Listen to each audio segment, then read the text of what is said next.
الشیطان الرجیم بسم اللہ الرحمن الرحیم السلام علیکم ورحمۃ اللہ وبرکاتہ۔ معزز سامعین، امید کرتا ہوں کہ آپ خیریت سے ہوں گے اور دعا کرتا ہوں کہ اللہ تعالیٰ آپ کو سلامت رکھے اور خوش رکھے۔ سامعین، آج کے سبق میں ہم انشاءاللہ مدنی قاعدے کا سبق نمبر 13 یعنی 13 پڑھیں گے، اور سبق نمبر 13 جو ہے تشدید کے بارے میں ہے۔ انشاءاللہ ہم آپ کو اس سبق کے تلفظات اور ادائیگی کے بارے میں بتائیں گے کہ اس سبق کو کس طریقے سے پڑھنا ہے۔ سامعین، اگر آپ میں سے کوئی بھی شخص ہم سے آن لائن قرآن مجید پڑھنا چاہے تو ہمارا نمبر سکرین پر موجود ہے، آپ اس نمبر پہ رابطہ کر سکتے ہیں۔ معزز سامعین، دوسری گزارش یہ ہے کہ آپ نے ہمارے چینل کو سبسکرائب بھی کرنا ہے تاکہ مزید اس طرح کی ویڈیو آپ تک بر وقت پہنچتی رہیں۔ تو آئیے سبق شروع کرتے ہیں۔ الحمدللہ رب العالمین والصلاة والسلام علی سید المرسلین، اما بعد فاعوذ باللہ من الشیطان الرجیم، بسم اللہ الرحمن الرحیم۔ سامعین، جیسا کہ آپ کو پتہ ہے کہ میں یہ سبق کی جو وضاحت ہوتی ہے اس کو سوالاً جواباً حل کرنے کی کوشش کرتا ہوں، تو آئیے سوالاً جواباً اس سبق کی وضاحت کو حل کرتے ہیں۔ پہلا سوال کہ سبق نمبر 13 کس چیز کے بارے میں ہے؟ اس کا جواب یہی ہے کہ تشدید کے بارے میں ہے۔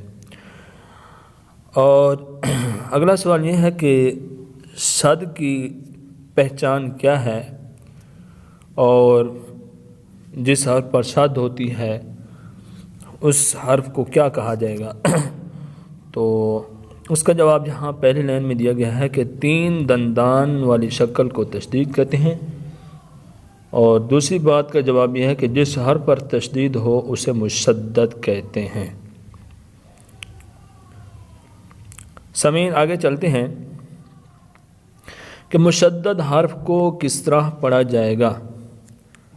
سوال یہ ہے کہ مشدد حرف کو کس طرح پڑھا جائے گا، تو اس کا جواب یہ ہے کہ مشدد حرف کو 2 مرتبہ پڑھیں گے۔ ایک مرتبہ اپنے سے پہلے والے متحرک حرف سے ملا کر، اور دوسری مرتبہ خود اپنی حرکت کے مطابق ذرا رک کر پڑھیں گے۔ اس کی میں مثال دیتا ہوں، جیسے حمزہ تا زبر ات۔ اب دیکھیں یہ حمزہ کے اوپر زبر ہے، تو پہلی مرتبہ حمزہ کے ساتھ اس کو پڑھ رہے ہیں، حمزہ تا زبر ات۔ اب پہلی بار ہو گیا، اب دوسری بار پڑھنا ہے اس کی اپنی حرکت کے ساتھ، تا زبر تا، ات تا۔ یہ طریقہ ہے اس کے پڑھنے کا۔ آئیے اگلے سوال کی طرف بڑھتے ہیں کہ نون مشدد اور میم مشدد میں کیا غنہ ہوگا؟ اگر غنہ ہوگا تو غنہ کے کیا معنی ہیں؟ تو اس کا جواب یہ ہے کہ نون مشدد اور میم مشدد میں ہمیشہ غنہ ہوگا، اور غنہ کا معنی ناک میں آواز لے جانا۔ کتنی مقدار؟ غنہ کی مقدار 1 الف کے برابر ہے، یعنی 1 یا 2 سیکنڈ۔ جیسے اس کی مثال میں دیتا ہوں، ان، اما، یہ نون مشدد اور میم مشدد کی مثال ہے۔ امید ہے کہ آپ کو غنہ کی بات بھی سمجھ آ گئی ہوگی۔ آئیے آگے چلتے ہیں کہ اگلا سوال یہ ہے کہ حروف کلکلہ اگر مشدد ہوں تو کس طریقے سے پڑھیں گے؟ تو اس کا جواب یہ ہے کہ حروف کلکلہ جب مشدد ہوں تو انہیں جماؤ کے ساتھ ادا کریں گے۔ جیسے یہ دیکھیں طا ہے، طا حروف کلکلہ میں سے حروف کلکلہ پہلے بھی میں آپ کو بتا چکا ہوں، تو طا کو اس طرح پڑھیں گے، حمزہ طا زبر ات، طا زبر طا، ات طا، تھوڑا سا جماؤ رکھیں گے، ات طا۔ اب یہ دیکھیں یہاں ہے تا، اور اس تا میں اس کو پڑھنے کا فرق یہ ہے، اس کو عام طریقے سے پڑھیں گے، اتا، اتا، اتا۔ لیکن یہ جو تا ہے، تا کے اوپر ہم شد کریں گے اور کلکلا کیونکہ حروف کلکلا میں سے ہے تو اس کو پڑھیں گے ات او ات او ات او۔ تو آئیے آگے چلتے ہیں کہ اگر بعض مرتبہ ایسا ہوتا ہے کہ پہلے حرف متحرک ہوتا ہے اور اس کے بعد والا حرف ساکن ہوتا ہے اور اس کے بعد والا پھر کیا ہوتا ہے مشدد ہوتا ہے، تو آیا متحرک حرف کو بعد والے ساکن کے ساتھ ملائیں گے یا اس کے بعد جو تیسرے نمبر پہ کھڑا ہے مشدد حرف اس کے ساتھ ملائیں گے؟ تو اس کا جواب یہ ہے کہ یہاں سے دیا گیا ہے پہلا حرف متحرک، دوسرا ساکن اور تیسرا حرف مشدد ہو تو اکثر مرتبہ، ہمیشہ نہیں، ساکن حرف کو چھوڑ دیں گے اور متحرک حرف کو مشدد سے ملا کر پڑھیں گے۔ اس کی مثال جیسے عبدتم، اصل ہے عبدتم کو عبدتم پڑھیں گے۔ یہ دیکھیں دال سے پہلے ہے با متحرک ہے، دال ساکن ہے، تیسرے نمبر کے اوپر تا مشدد ہے تو با کو تا کے ساتھ ملائیں گے، دال ساکن کو چھوڑ دیں گے تو عبدتم کو عبدتم پڑھیں گے۔ امید ہے کہ اس بات کی بھی آپ کو سمجھ آ چکی ہوگی، اس کا خیال بھی رکھنا ہے، اکثریت اس طرح کے الفاظ آتے ہیں تو ان کا خیال کر کے پڑھنا ہے، ساکن کو خاموش کر دیں گے، چھوڑ دیں گے اور کیا ہے تاکہ جو مشدد ہوگا اس کے ساتھ ملائیں گے۔ اچھا، اگلا سوال یہ ہے کہ اس سبق میں کس کس چیز کا خیال کرنا ہے؟ ویسے تو سب چیزوں کا خیال کرنا ہے، جو زیادہ اس سبق میں وضاحت ہے وہ یہ ہے کہ اس سبق میں تشدید کی مشق کے ساتھ، یعنی کہ شاد والے حرف کا خاص خیال کرنا ہے، جو طریقہ ہم نے اوپر پڑھا ہے اس طریقے سے پڑھیں گے۔ دوسرا ہے قریب الصوت والے حروف جو ہیں، یعنی کہ جن کی آواز ایک دوسرے کے ساتھ ملتی ہے ان کا بھی خیال کرنا ہے، فرق واضح کرنا ہے، یعنی کہ آواز جو ہے دونوں حروف میں ایک طرح کی نہ نکلے بلکہ ان کے درمیان فرق کر کے پڑھنا ہے، تو اس چیز کا بھی خیال کرنا ہے، واضح فرق رہے۔ تو آئیے آگے مشق شروع کرتے ہیں۔ اس سبق کو ہم نے یہ 6 لینے پڑھیں گے، 3 کے ہم ہجے کریں گے، 3 کو بغیر ہجوں کے پڑھیں گے۔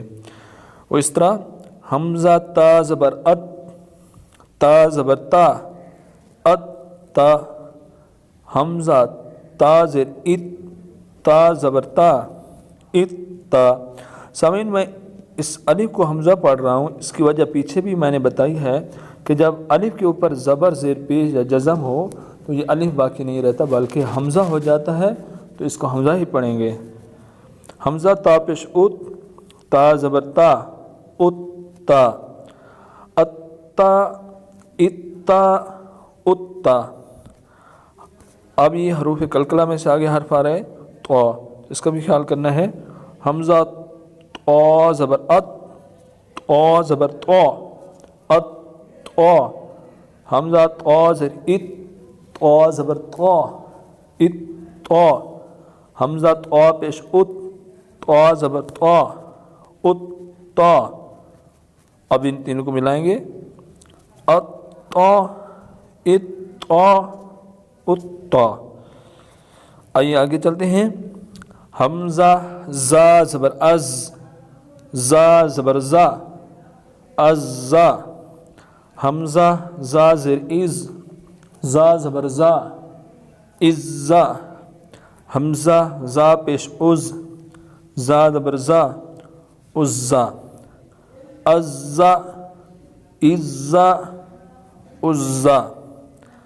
اب زا اور دال قریب الصوت ہیں تو ان کی آواز میں فرق رکھنا ہے۔ حمزہ یہ جو زا ہے تھوڑا سختی سے ادا ہوگی اور دال نرمی سے ادا ہوگی۔ حمزہ دال زبر از، دال زبر دا، اذا۔